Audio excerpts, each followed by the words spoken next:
Welcome to the Exploring Neurodiversity podcast. I'm Adina Levy from Play, Learn, Chat. I'm a neurodivergent speech therapist, and I'm obsessed with creating a world where neurodiversity is understood, embraced, supported, and celebrated. Join me as we have conversations about autistic, ADHD, neurodivergent experiences, and I share how you can support neurodivergent children in your world. Let's all work together to make change where change is needed so that the world can be a more friendly place for neurodivergent people and for everyone. I am super excited that today we have Stephanie Robertson on to share her perspectives as a neurodivergent person, as an OT.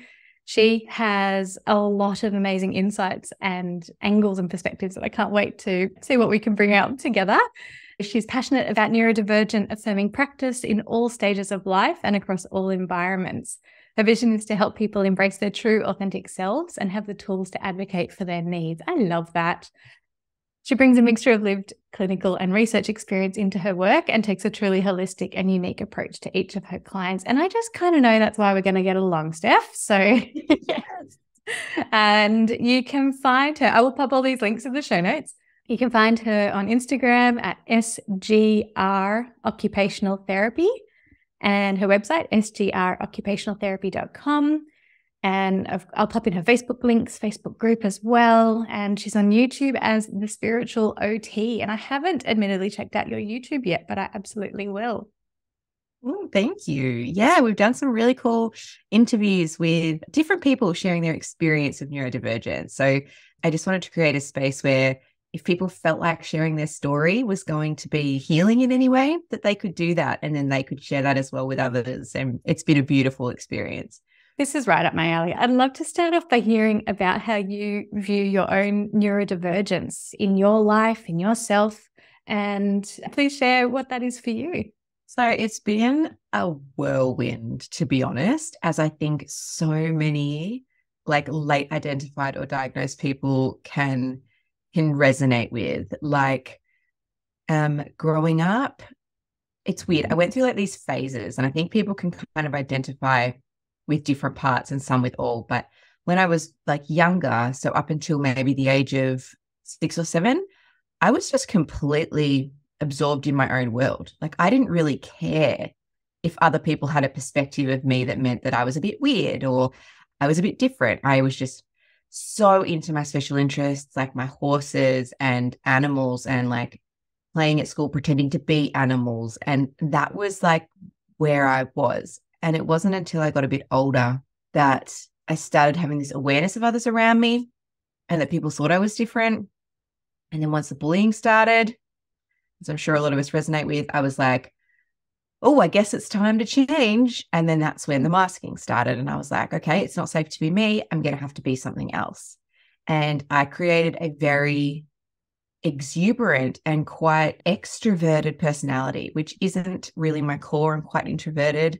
But I created this personality to get myself through my adolescence, which then led to incredible burnout in my teen years where I couldn't sustain that anymore. I became really, really unwell physically and mentally. And then it was the barrage of mental health diagnoses that come with that, right? You know, bipolar, then they thought BPD. And then it was just this ongoing effect of like, oh, you know, what medicine can we give you to fix you?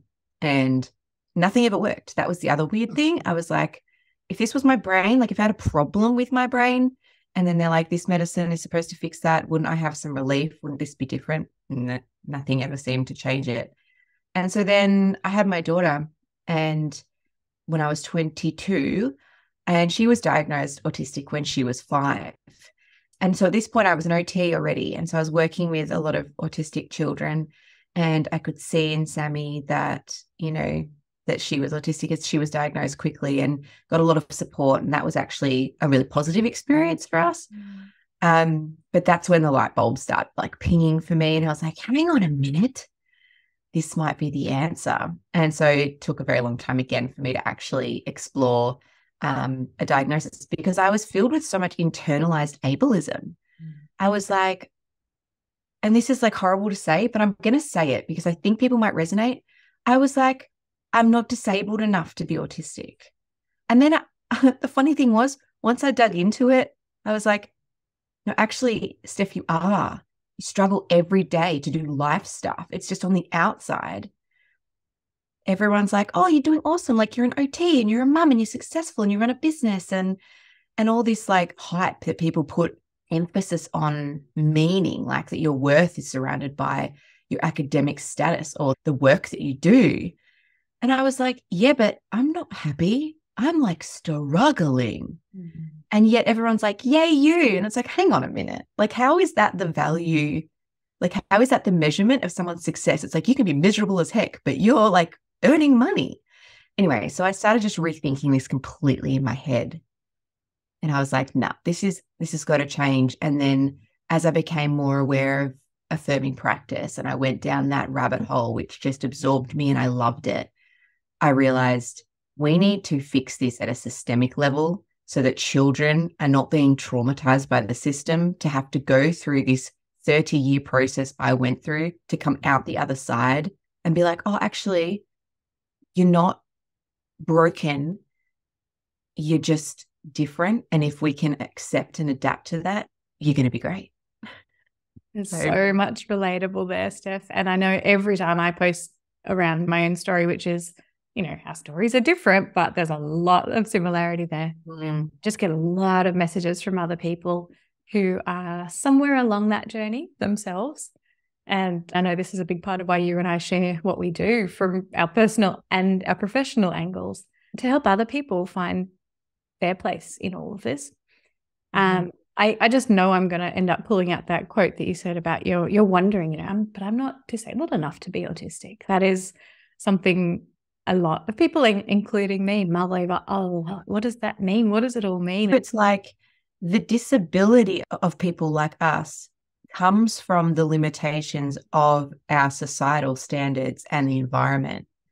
And I don't think it would change much to make us not disabled within our environments if there could be systemic change. And an analogy I use with parents a lot is like Mac versus PC or Android versus iPhone, right? Both are great. Both can do stuff. Both can achieve the same results, just in slightly different ways. But if you're running PC programming and then you try to lump a Mac app in there, it can't work and it's completely disabled. It can't do anything. But if you actually create a programming system where its functions can run, it's going to be grouse. It's going to be great. And that's how I think about neurodivergence, right? It's just different. It's capable. It's just different. And we need to create those programming systems to run those apps so that we can thrive. What a great analogy. I absolutely love that. I haven't heard it before and it just makes so much sense. And there was that point you brought up earlier, which is to the external, let's say, neurotypical world or the ableist world. It looks like the goal, and I'm saying like capital letters, the goal is productivity and financial success and independence. All of those things feel like the goal that is a very capitalistic view, and that is just simply not appropriate for so many people. And I wonder then, I think for me, the goal for all humans should be well-being and connectedness and perhaps even joy. Can we ask for joy? Yes. What do you think it is for you? I think for me, and I'm still working towards this, but it is a sense of peace and a sense of acceptance of myself, which I still think I'm getting to, and finding a community where I am accepted by others. Because I think originally when I started on this journey in my adulthood, I thought I was a very isolated kind of like by choice, like loner type person. But the more I'm discovering my neurokin, I'm realizing, no, I actually really enjoy connection. I just really enjoy it with the people who see me and allow me to be me and make me feel like there's nothing wrong with me. And so I think for me too, it's about building those connections as well as accepting myself and being able to do the things that bring me that joy that you were talking about. And luckily for me, part of my work and being in this space to advocate is one of my special interests, and I do love it. And so I'm lucky that I can, you know, have something that I love and am passionate about be my career. But at the same time, I want to make sure I always keep that balance and that it doesn't always have to be about work or service to others, and that me as an individual is worthy of the love and support and care that I give other people. There's such a beautiful goal. I resonate a lot with that. And I love to say the idea is to, bring joy and connection to other people. And I'd love that to be my primary goal. And then I end up finding I get really caught up in, my business goals and all of that productivity stuff. It was quite an ableist bent. Like I find it very hard to notice and to be okay with what do I need in terms of, let's say, literally hours in the week for working. And what puts me at a capacity where I can work, but also have joy and go for a walk and do those quiet things that I need, and to be okay with doing less. That's a big one. My goodness. It's funny. I was actually talking to someone the other day. This idea that society puts so much emphasis on productivity. But then it's like, oh yeah, get a good job, earn good money, have good stuff, that real kind of consumerist capitalist approach. But then it's like, especially as a woman, I found, oh no, don't do too much because then you're a workaholic. And then how can you possibly be a good mom? And like, oh, you're not feminine enough now. Oh, you're too in your masculine. And it's just like, hang on a second. You told me I had to be this way. And then it's like, oh, you need a holiday. Like you get all those comments. Oh, you work so much. You need a holiday. But then if you take that holiday, you're flooded with that guilt of like, oh my God, I have so much work I should be doing. Even society itself and the messages that it gives are so conflicting that even when, which, is an unhealthy goal anyway to want to live up to that. But even if you did, it's near on impossible. There's an element of that I think is probably relatable to anyone. Like I think any woman, any human, anyone listening, the different conflicting pressures of, other people's expectations and society's expectations. And I feel like it feels amplified for neurodivergent people who have, especially, we'll head into masking soon, I think, for those of us who are super excellent at masking from the world and from ourselves. We've grown up trying to meet those expectations. And then we have to at some point recognize and accept in ourselves that we can't meet those expectations to the same degree as other people. As neurotypical people, it's not going to be as okay for us. And that's perhaps why we've struggled so much till now, quietly, internally. What are your thoughts about that and how masking has appeared in your life and the impact of what it does for people's mental health when we do mask? Yeah, I can vividly remember being in grade 6 or early secondary school when I had this sort of thought of like, look, okay, like being me isn't an option. So there was like this like seed that was planted. And then I remember watching people around me a lot. I used to call it like chameleoning. And then I recently read that people call it mirroring, responding the way that other people responded so that I could learn to be more kind of socially normal in my head. And then created a personality that people would like, I suppose, very personable and all that kind of stuff. But I hid any sort of sensory need, anything for my nervous system that I needed, to the point where I think I very much went into my head and lost contact with my body. I literally was like, it wasn't safe to feel the feels of life. And so I just got up in my head and definitely disconnected from my body and my feelings. And for me, that ended up manifesting later in my life as a lot of physical illness and a lot of problems in my body because I just was so disconnected from it. I wasn't listening to what my body needed to rest. I was in fight or flight and overdrive all the time. And the high cortisol affected my immune system and like just all of the things. And I think the hardest thing for me was that when I recognized that I had been masking for so long and since I was so young, when someone asked me like, who are you? For a while there, I didn't know the answer. I couldn't even tell someone who I was organically anymore because the masking had completely stripped me of my ability to sink into my essence and my sense of self and recognize who I was. I think the most dangerous thing about that for me personally was that I lost autonomy. I did things because others told me to. I did things because someone else did it. I got myself in situations that I wouldn't have if I'd been able to sit into my essence and follow what felt right for me. And looking back now, part of that is just so heartbreaking I think when I see children now, especially, through my work and in primary school, starting to mask and to hide who they are, for me, that it's like the hill I'm willing to die on. I made a post about this the other day, but like, when we do not support neurodivergence, we are traumatizing children. It's that simple. And that's not okay in any way, shape, or form in any world. And so I think, again, it's a systemic issue, it's a societal issue. It's about acceptance and broadening our perspective of the human experience and what it looks like to sort of show up and be a human every day. But I think it's got to happen, because I think too many people now are coming out and being like, yeah, me too. I went through that. And they silently and lonely went through that.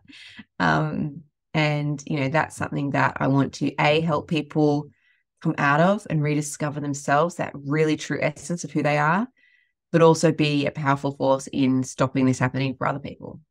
That's such a noble goal, and it's so important. I feel like it's happening. The change is happening. I certainly surround myself in a beautiful echo chamber online of affirming voices and neurodivergent people who are sharing, their more authentic selves. So it's probably happening less in the world than what I see.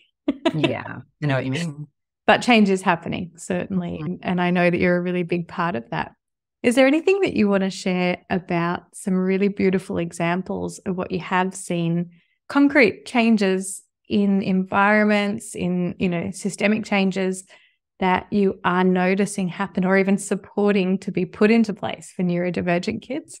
So some of the stuff that I'm loving at the moment is schools creating classrooms that are affirming. And I think when I notice the biggest wins is when the entire school or classroom or environment is adapted, and any adaptation is available for any child, not just, little Johnny because he's autistic, but it's like, do you prefer a wobble stool? Do you want to have a stand-up desk? Do you need to have a break? Do you need to lie down instead of sit up? Like, whatever it is, in allowing the person to have their body in a position or in a space that feels comfortable, I think is one of the first and almost easiest key changes that we can make to environments, because I think a lot of our autistic children are neurodivergent in any way. Part of the masking process is that we put our bodies into this very kind of still and stiff box to appear neurotypical. And obviously a lot of us, our sensory needs are very different, and we need more or we need less. We don't quite fit to what the world looks like right now from a sensory perspective. And when I see schools creating spaces where there's options and there's autonomy over choosing and experimenting with what feels right for them, like, oh, do I want to try this today? No, that didn't quite suit me. I'm going to try this today. Oh, yeah, that was good. And this freedom, this flexibility of no judgment, not singling anyone out, taking the time to allow that, because it does take time for children to learn to have sort of new and exciting things within the classroom without getting overly excited about it. I think too, what this is doing is it's helping to assist with the after school meltdown when we have those children who mask all day and the school says, oh no, little Johnny's fine. He's doing so well academically, but he goes home, there's no spoons left. He's exhausted, and poor mum's picking up the pieces of their child who just seems so broken. And when I explain this to schools and say, yeah, but if you just boost those spoons across the day because you allow him to go outside, allow him to be barefoot for a while, it could be anything that's their preference.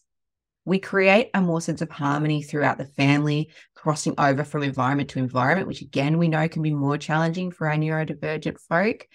So for me at the moment, some schools are doing some really cool stuff. Definitely more work to be done in a lot of educational environments, but I am starting to see that change, and it's in my clients that I work with, the impact that it has is significant and quite quick, like when you see that happening. It's so positive when you see these little glimmers and you think, okay, so every school can do this, right? I mean, if one has, I know a lot of it comes from the leadership and, you know, from a broadening understanding and perspective of what learning should look like.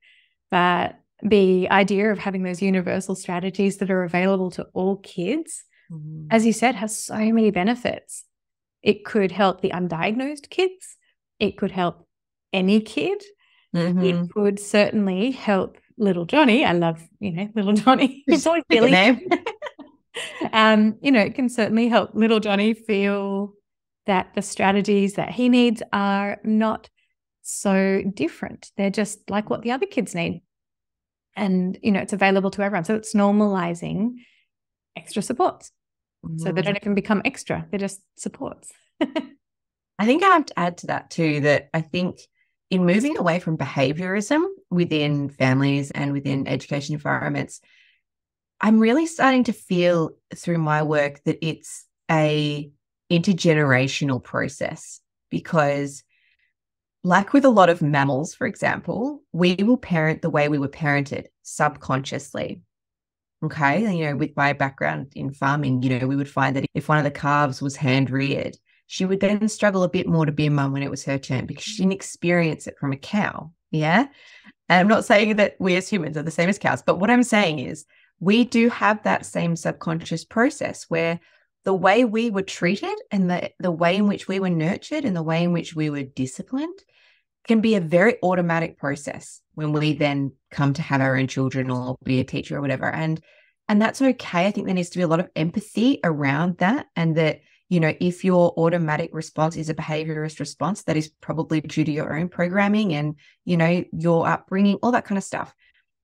But I think in moving away from that, as we're just getting more research, we're understanding more about the human nervous system, why we respond, what our behaviors mean, where they stem from, we need to be educating the parents, the grandparents, the teachers, the new teachers, but also the teachers who have years of experience, and honouring their knowledge and their experiences, but also gently saying, this is what really needs to shift now, because we have to move away from, back to my point, traumatizing children. And it sounds dramatic, but it is the reality. And when we know better, we do better. And I'm sure everyone did the best that they could with the information they had at the time. But now it's changing. And I think we just need to be open to that. And that's how I feel. You know, I feel like I will always be learning how to be affirming. I will make mistakes, even as a neurodivergent person, as a therapist, as a mother. I'm so far from perfect in this space, and I do make mistakes, but I think it's that willingness to be open, to listen to people, and to change. And I think if anyone who is listening to this is like, yeah, like I'm good to go, like that's the first step in being affirming, is just being open to being affirming. Yes. And that vulnerability to say, well, I don't know it all and I'm never going to know it all. The other day was a comment from somebody on a Facebook post, and it was a teacher saying she had over 30 years experience and she's not going to change anymore. Thank you very much. Yes. As if she was proud of that, which is really awkward at best. Yes. And just not supportive to kids, and the reality that kids change, knowledge changes, information changes. We just have a whole new paradigm to understand what is going on for neurodivergent kids. And it doesn't hurt anyone to be affirming. I mean, it really is just a way of seeing people as humans with good intentions and doing their best and living in this challenging world that is very different from their own needs, living in that, you know, PC world with their Mac brains. Yeah, I don't know where I got that from. It just downloaded into my head one day when I was thinking about, I think it was because I bought a PC laptop and I was plugging my iPhone into it, which I know it can do, but it just wasn't as easy as when I was doing it with my Mac before. And then it just dawned on me that I was like, this is like what it's like to be a neurodivergent person. It's like you're up against it all the time because everyone else is running a slightly different system. Brilliant. I will attribute it to you when I bring it up. It's absolutely brilliant. So yeah, I think that's probably one of those biggest things that we're all working towards, is sharing what we do know as we learn it, as we're changing, as we're developing, sharing that vulnerability of like, I used to do that and that's not good. And now I know that. And it's hard, especially as a professional, where you think, wow, What have I taught before? What are the goals that I've had before? What have I told kids before? At least for me, my whole clinical practice has been generally affirming, even if I didn't have the language to talk about it 10 years ago. But there's certainly things that I would go back and change if I could.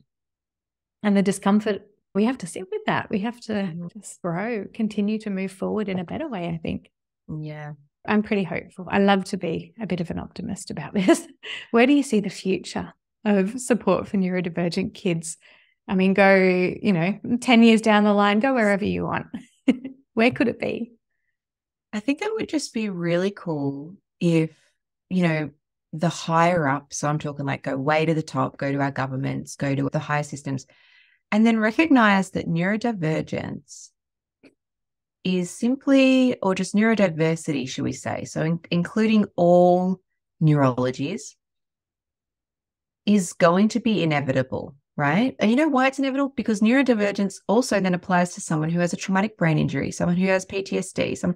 You can't just even say that this just comes down to genetics and stuff, right? So I think if we think about the world and we need to loosen the norms that we have. So, for example, we're beginning to realize now that there is autistic culture, so that there is also similarities. The way there are with neurotypical people, there are similarities within our neurokin of the ways in which they prefer to socialize or how they prefer to communicate. It might be feeling less comfortable with eye contact. It might be loving a good info dump, skipping through all of that small talk, jumping straight into the juicy stuff, which is definitely a me theme. Here we are today. Yeah, right. And it's great. And it makes us feel good. Like we get the joy from that.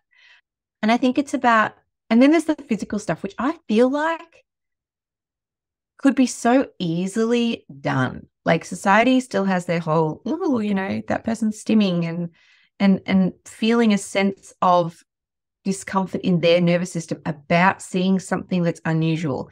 And I know that is a program, and I don't know if I'm not explaining it too well, because for me, being neurodivergent, I just don't really get why it's a big deal. Like for me, I feel a bit like, so what? Like, that person's got a fidget, they're shaking their leg, they're flapping their arms, they're running around. Like I don't get how that is offensive.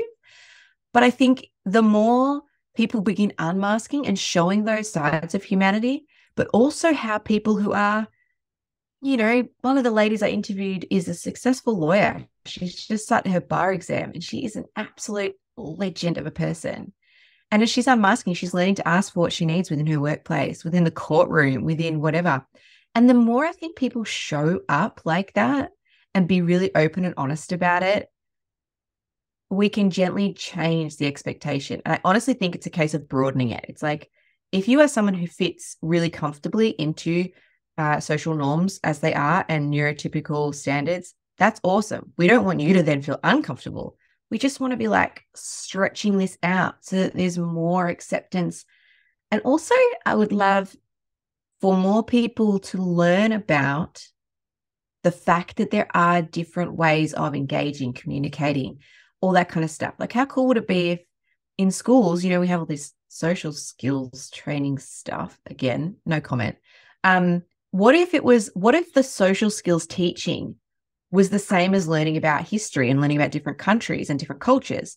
It's accepting of all the differences and how we can be respectful of that. What if that's how we taught social skills or social knowledge in general? I'm thinking about teaching one religion versus teaching comparative religion, where you go, here are many different ways that things can be. But just to see that idea of this other way of being, as, to borrow Chloe Hayden's excellent book title, Different, Not Less. Yes. Just to accept that there are different ways of communicating. And it's not to say every single way that people communicate is fine. There still have to be boundaries and respect for other people. But I think how we define that needs to be more broad.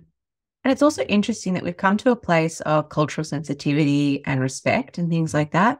And again, there's that line, isn't it? Like any culture can't get away with certain things that are, disrespectful or whatever, but we are raised to be accepting and curious. Now, imagine if we applied the exact same thing to neurodiversity. And this is where I know we spoke briefly the other day in messages about accepting it as a disability and how we relate to it. And for me personally, I can see that I have been disabled in the meaning of the word by our world based on my neurotype. And I also see that in some capacities, particularly around my energy, I don't have the same capacity as some other people. So perhaps you could see that as a disability. I have to work harder to do certain things again. But I also feel like someone who was from Japan who came and moved to Australia may also feel that they were kind of up against it a bit more due to a cultural difference.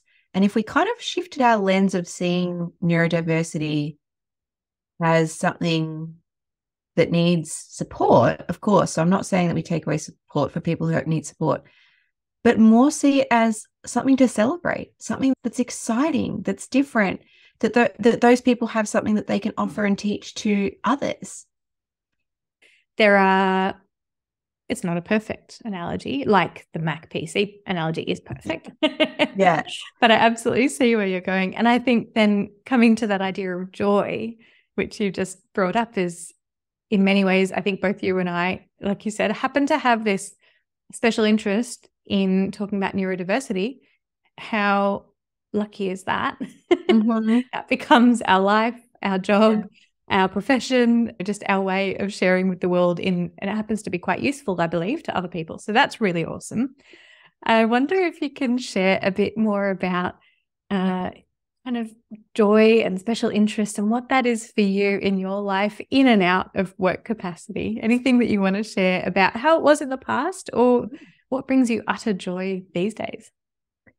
So for me, mostly it's anything outside. I love being outside. I'm a big sensory seeker. I love being barefoot. I'm definitely most happy when we go camping and stuff like that. And I just get in nature and I don't have phone service. And I just sort of absorb myself back into that sense of being like this speck in a massive ecosystem. I find that so liberating. I also am a Reiki healer. And so I get a lot of joy out of my own practices, my own spiritual practices, meditation, somatic type processing. I find that when I get back into my body now, after so many years of avoiding it, that's something that I just love. But I also love a lot of things that may be considered quite childish. So I love soft toys. I love collecting things like that. My daughter and I will often play with her dolls and play babies and mums and dads. And I actually get genuine joy, like my inner child comes alive when I do that with her because I did that when I was little. Probably up until what society deemed was, too old. I remember getting a doll for Christmas and my cousins were bullying me because they're like, oh my God, you still got dolls. And I would have been like 11 or 12, like getting older, I suppose. But for me, it's just always been a thing. So now when I play with Sammy doing that, I love it. And then anything animals. I have had horses since I was a little girl. I have so many pets now. You put an animal in front of me and I'm just like all the joy. It doesn't matter what it is either. I like spiders. I like bugs. I like all the weirdo ones. Writing as well. So I write poetry. I started writing a book. God knows how long that's going to take me. But yay. Yeah. So there are a lot of things. And you know what's interesting? When I started unmasking and I asked myself, what did you do when you were little that you loved? I realized I didn't do those things anymore. And so since I started doing them again, it has brought so much more joy into my life that I can't explain. So one piece of advice I would have for people would be have a think about what did you do when you were a child, even if it seems really childish, but what did you do that brought you into that present moment where you felt so connected? And then just do that. Just go and see if that still brings that joy, because for me, it really did. And it has been a game changer.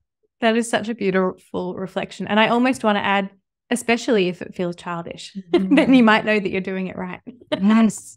100%. Yeah, it's wonderful. I'm thinking about how that's appeared in my life.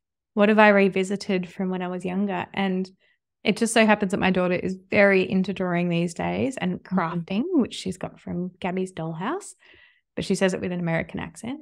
Of course. It's her crafting table. My daughter says closet instead of cupboard. Yeah. And then you get corrected by these kids who are like, you're saying it wrong. No, it's different. So she's just really into rainbows and color and rainbow order. And I might have heightened her interest in it by joining in a lot, but I don't think I taught her that that is the best way of putting colours. Like, you should put them in chromatic order. I do deeply believe that. I'm looking over there. I've got like a big whiteboard kind of cupboard closet. Yeah. And there's a bit of a progression over the months where she pops into my office and she draws rainbows, and it just brings me so much joy. And when I sit there and do rainbow drawings with her, like, that is so joyful. Yeah. My best friend and I used to just collect pens for the sake of being able to line them up in color. I love pens. You know, when you get a good one and it's just got that flow. Yeah. Yeah. And you know what else I love, which I always thought was weird and I've only recently started speaking about? I love filling out forms. Like, you know, when you go to the doctors and they're like, we need an updated medical history. I'm like, yes. I know the answers. They've got to give me a good pen. But I do not know what it is, but I just find so much satisfaction in like ticking the boxes and answering the questions. That's wonderful. Go with it. And there's something about a sense of completion. Like, I can do this. I think I'm a lot very of our confident work in my ability to complete this form. Yes. There's a lot of probably our work with kids, for example, where the work is never done. You know, you can never say that is complete. And all other aspects of our life that are much more complex. So I totally get that. Something that can be finished. Yes. I think about loops, open and close loops a lot. And that's a loop you can close pretty easily. I love that. It's so good. That's great. And just, what a reflection to come back to what brought you joy as a kid and to try to take away any negative value or assumption on, I shouldn't do that or I shouldn't need that. And just go with it and explore that. How joyful. As an OT, as a neurodivergent person, as a mum, as a human, I'm sure you get many questions about how you suggest people support their neurodivergent kids. So I'd love you to use any angle or all of the above.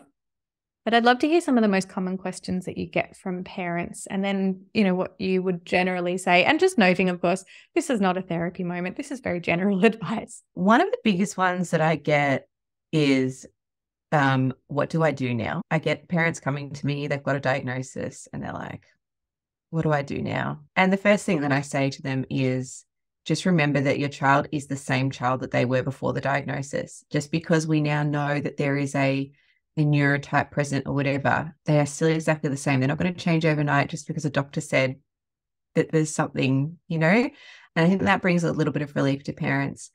And I also like to share with parents, people, whoever, that our research shows, and this was the focus of my study that I did, when we support parents and carers in their well-being, we directly increase the developmental outcomes of children.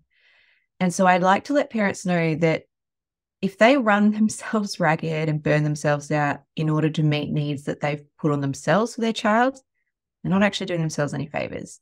And so self-care and compassion and reaching out for support for themselves is very, very powerful, and that they're not doing their child a disservice by doing that. They're actually going to increase their sense of well-being as well. That's so important.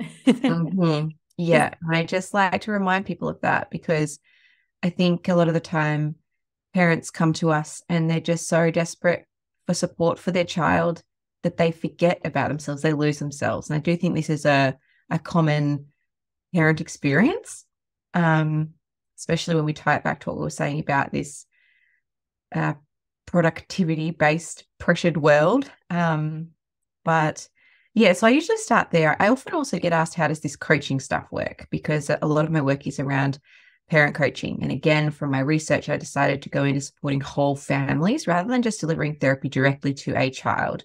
I wanted to really take a very family constellations-based approach.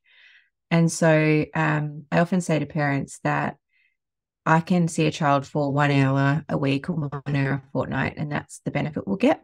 But if I work with parents, with the school, with the teacher, with other carers, we get hours upon hours of really, really gentle shift and support for that child. And especially in an affirming space where we don't want to change that child. We don't want to have therapy so that they can, I don't even know what, not line things up anymore, or whatever those old goals used to be. we want to allow them to be able to advocate and experience life and be themselves. So of course we need to target our intervention at those around them. I love that analogy about, if a plant's not growing, you don't change the plant, you change the pot and its soil and its light and its water and it's all the things, right? So this is how I like to work now. I like to work with the environment, with the people influencing that child and their development. And I do kind of miss a lot of the direct child contact stuff that I used to do just because of the relationships and how much I just love children. But I also feel like this is where we're cementing really powerful change. The impact can be so magnified when you take that, changing the world approach. For any other therapists who have this perspective, they agree, they want to be changing the world around the child, but they feel that they're stuck in a system, a working system that doesn't facilitate that. Maybe they're in a clinic and kids come for 45 minutes and they have a session, and for whatever reason, whether it's parent expectations, whether it's the way that the clinic is set up, it's all about changing the child. What would you suggest to help therapists get a bit more creative and, let's say, bust out of that one-to-one direct support world? And I'm not going to sugarcoat it. This is really hard. And it was really hard because I did it. And as a supervisor, so I supervise for a lot of different external supervision for a lot of different companies. This is literally what I walk a lot of people through a lot of the time. The first thing I would say is that I understand, to whichever therapist is listening, that sense of feeling confined by the expectation of a company or an employment or their vision or their whatever. But what I would say is, know that there is so much affirming research out there now. And if you can take some of that to your employer to say, actually, I really want to do this, or do some PD around it so that you're kind of backing yourself. First step. Second step, I think when you start working with a family, you first meet them, their goals come in, their NDIS goals that seem to always be the same. Ask yourself and ask the family, even just have a really gentle conversation about, why has this goal been set? Because between you, me, and the lamppost, if the answer is, so that Johnny appears more normal or so that I feel more comfortable, probably not the right goal. We need to be looking at, are we working towards something that is actually beneficial to the well-being of that individual child? Example I use is often we get those, they're not really playing socially very much. And I sort of go, okay, do they want to? Like, is that an interest? Are they perfectly happy lining up their trucks parallel playing with their peers? Because then we're doing that goal because it would make us more comfortable, because we want to see something that is how we think it should be. So even if you are working under a system that's got expectations, you can definitely start having those conversations with parents, and even having like very affirming sub goals under those NDIS goals that are maybe working at, say it's an emotional regulation one. Is it about allowing that child to build their interoception so they understand their own experiences and can advocate, I'm feeling this, I need this? We're not changing a behavior, we're not changing an experience. We're just allowing that person to maintain connected through their experiences, like just for an example. So again, I feel like I could go on about this for ages, but being curious, I think as well, like allow yourself to not always think you have to have all the answers. I think that gets drilled into us as well as therapists, that a family is supposed to come to us and be like, here's the problem. And we have to be like, great, here's the solution. But every constellation of family, of child, of experience is different. And it's okay to sit in curiosity and ask lots of questions of those people and really get to know what's most important to them and why, and then go from there. That is beautiful. There's so much important gold there. And what you were talking about with the goals, who is that goal going to help, just brought me back to one of my slides when I teach about affirming goal setting. It's exactly what you're saying. It just says, what does the child want? In really big writing, like takes up the whole slide. Mm-hmm. It's so important that becomes the heart of any of the work we're doing, any of the support we're doing. So I think it's such a wonderful reflection that there's still a lot of wiggle room and creativity probably within let's say the 4 clinic walls, if there are indeed 4 clinic walls. And maybe then the therapists of the future, or the current therapists, with more knowledge and support might also get more confident to advocate for what an affirming approach to therapy looks like in that whole clinic. Sometimes educating the business owner, sometimes making change from the bottom up can be scary. Absolutely. Sometimes busting out and doing your own thing and going solo. There's a lot of support to do that too. Yeah. I was thinking too recently, I'd love to do some of the stuff that you're doing, Adina, which is like going into workplace and doing workshops where you are educating people around how they can do that. Because again, once we know better, we do better. But if we don't, we don't know what we don't know. So yeah, there's a lot of scope for making change in that way. The way that you were talking about working, not just working one-on-one with the kid, but working with, I love that phrase, the family constellation and the teachers and the whole support network around the child. And I see at the moment where my impact mainly lies sharing messages out into the world, whether it's through the podcast, through our Instagram, through your YouTube, there's so much impact that I think we can have there. And the only challenge, you were talking about missing that one-on-one work with the kids, if you're not doing so much of that, is you don't get as much feedback, I think, about where the impact is. But I know I've been getting a lot of messages and comments from people. And so anyone who's listening, please feel free to review, send us messages, tell us what has hit home for you, because otherwise Steph and I are just here chatting with each other, which is beautiful. But it's really lovely to hear what's landing for other people. Absolutely agree. Is there anything that you wanted to share about, you touched on this before, but parents and professionals, but especially parents, needing to look after themselves before, during, and while they are supporting neurodivergent kids? Do you have any practical ideas? What do you suggest that people can do to actually put that looking after themselves into action? So I would say one of the first really practical things that I really enjoy doing, and it amazes me every time I do it, is to do a body scan. And so I just take however long it takes. It can be a 30-second exercise. It can be a 10-minute exercise. But just take a minute to take a deep breath and sit with your eyes closed and scan the body to see what it is feeling. Like, what are you feeling in your feet, in your ankles, in your knees? Scan your way up or down, whichever feels right for you. What I find amazing is a lot of the time, like even now, I just did it. I'm sitting in a position that is uncomfortable for my body. And I was not aware because I wasn't focusing in on my body and giving it the attention that it needs. You may find that I'm thirsty, I'm hungry, but we ignore the body because we get in our heads and we get in our role of needing to be responsible and caring for others. And this vessel that's carrying us through, we kind of neglect it a little bit. It's like, is my check engine light on? So that'll be the first thing. And if you do that a few times a day, you may find that it helps you very simply increase your fluid intake if that's what you need. Stretch your body if that's what it needs. Just those really gentle things.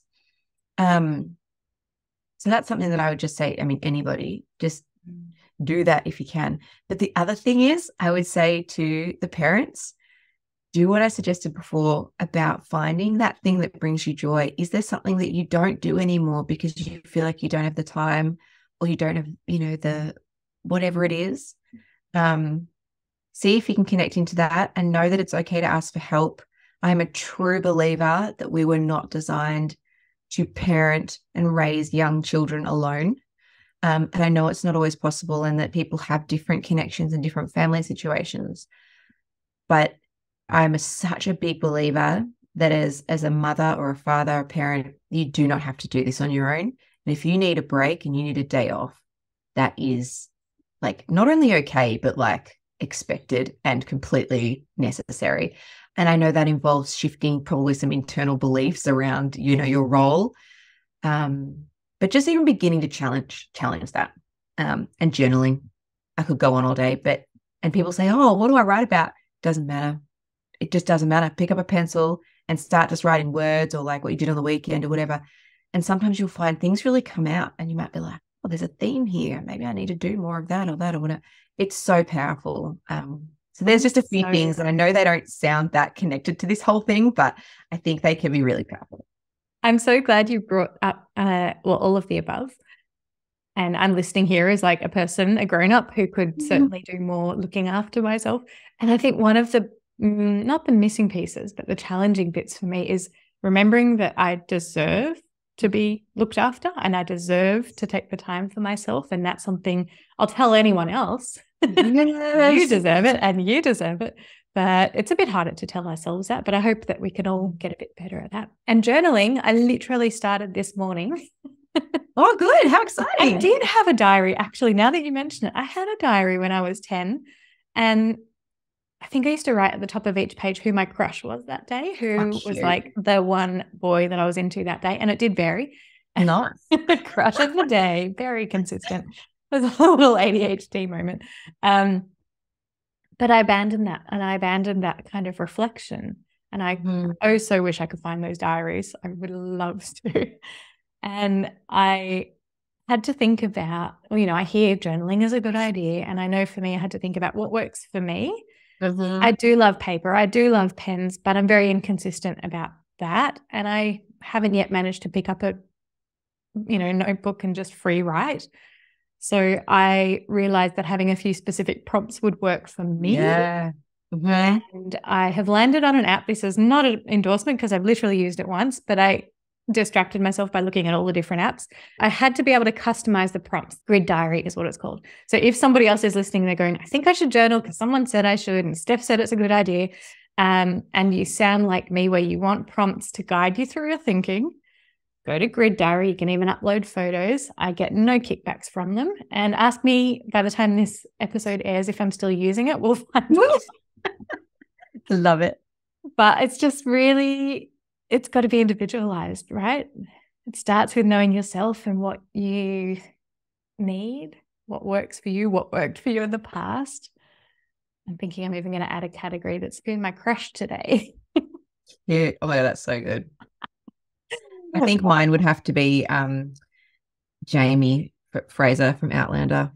Oh, I do not know Outlander, but I will go with JVN from Queer Eye. I got a hug from JVN in Perth last year, and it was one of the most beautiful days of my life. And I love that. My dad was the one who encouraged me to go up and say hi. So thank you, Dad. That's beautiful.